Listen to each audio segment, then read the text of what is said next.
दोस्तों, आपका स्वागत है मेरे YouTube चैनल पीसी पटेल सनातनी व्लॉग में। एक पत्नी की ऐसी ख्वाहिश जो कभी पूरी ना हो सकी, एक सच्ची कहानी। तो आइए चलते हैं दोस्तों कहानी की ओर। पापा, डॉक्टर जवाब दे चुके हैं, अब माँ कुछ दिन की ही मेहमान है। बेटे राम ने अपने पिता रामनाथ जी से कहा।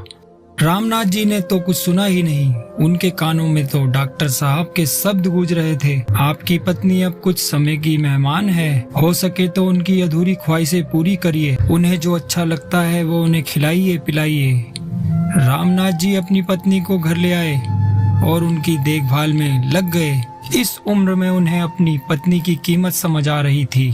जब वो जाने की तैयारी में थी, डॉक्टर के कहे अनुसार वे उनकी हर ख्वाहिश पूरी करने के लिए बेचैन थे। एक दिन सुबह सुबह उनका सिर अपनी गोद में लेकर बैठ गए और बोले, विमला, वैसे तो मैंने आज तक तुम्हारी कोई ख्वाहिश पूरी नहीं की, लेकिन अब करना चाहता हूँ। तुम बताओ तुम्हारी क्या ख्वाहिश है? कुछ देर चुप रहने के बाद, सुनिए जी, शादी के बाद औरत की कोई ख्वाहिश ही कहाँ रह जाती है, और अगर होती भी है तो उसे पूरा कौन करेगा? अब छोड़िए भी, मेरे पास वक्त ही कितना बचा है। मेरे मन में जितनी ख्वाहिश हैं, इतने कम वक्त में तो एक भी पूरी नहीं हो पाएगी। उनमें से कई ख्वाहिशों से जुड़े लोग तो अब इस दुनिया में भी नहीं हैं। विमला, तुम कहकर तो देखो, मुझसे जो बन पड़ेगा मैं जरूर करूँगा। जी। विमला फीकी सी हंसी हंसी और बोली, राम के पापा, मैं शादी के बाद कभी अपने मायके अपनी मर्जी से नहीं जा पाई। जब भी गई आपने मुझे आंसुओं से रुलाकर ही भेजा। आपने और आपकी माँ ने इतने बंधनों में जकड़ कर रखा कि मायके का हर रिश्ता छुड़वा दिया। आज तक हर शादी ब्याह में साथ लेकर गए और उसी दिन या रात में ही भागते हुए लेकर चले आते। कभी सोचा आपने कि मेरा भी मन करता है कि एक रात अपने माँ बाप, भाई बहन, चाचा ताऊ, मामा मासी, बुआ सबके साथ रहने का, लेकिन आप तो कमरे से बाहर ही नहीं निकलने देते थे। मेरा बड़ा मन करता है कि मैं भी वहाँ अपनी सब बहनों की तरह रुक कर सबके साथ हंसी ठिठोली करूं, लेकिन आपने कभी ये बात समझी ही नहीं।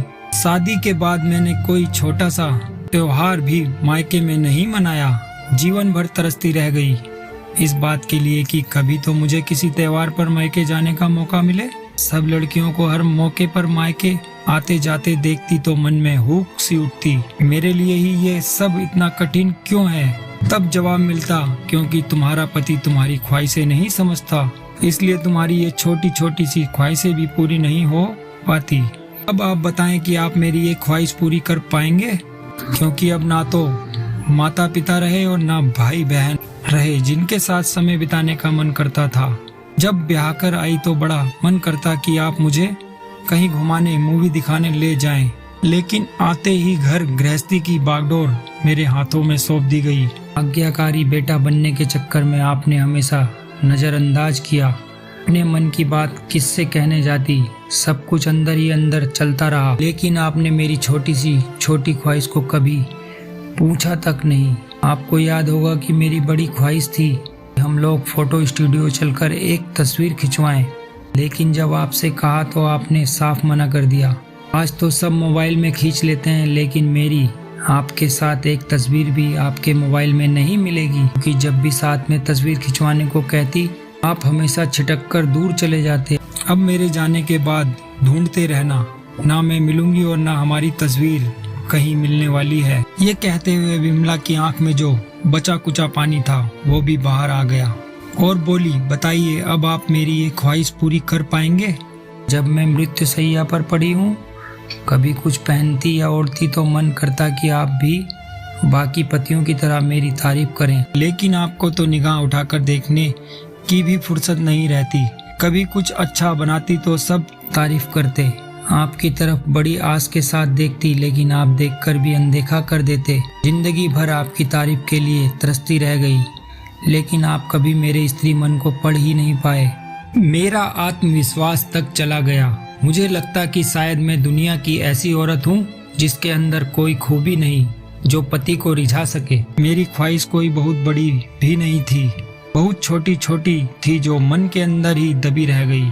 कहते कहते विमला जी की सांसें फूलने लगी तो रामनाथ जी ने उन्हें पानी पिलाया, जिससे कुछ देर के लिए वह ठहर गई। अब मेरे मरने के बाद आप मेरी एक ख्वाहिश जरूर पूरी करना, मुझे खूब सजाना मेरी मांग अपने हाथों से भरना और हमेशा खुश रहना, बस यही ख्वाहिश है मेरी।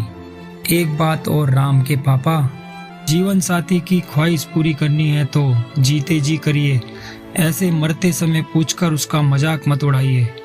अपनी बात पूरी भी नहीं कर पाई थी कि विमला जी की गर्दन एक तरफ लुढ़क गई और वो हमेशा के लिए खामोश हो गई।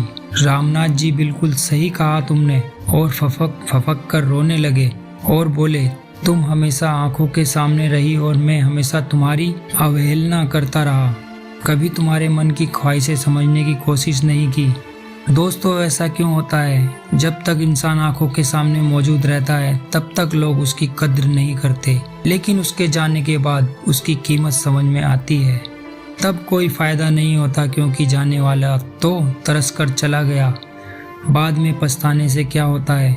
तो दोस्तों, आपसे हाथ जोड़ के यही कहूँगा, अपनों की भावनाओं को समय रहते समझो और उन्हें अपने होने का एहसास कराते रहें।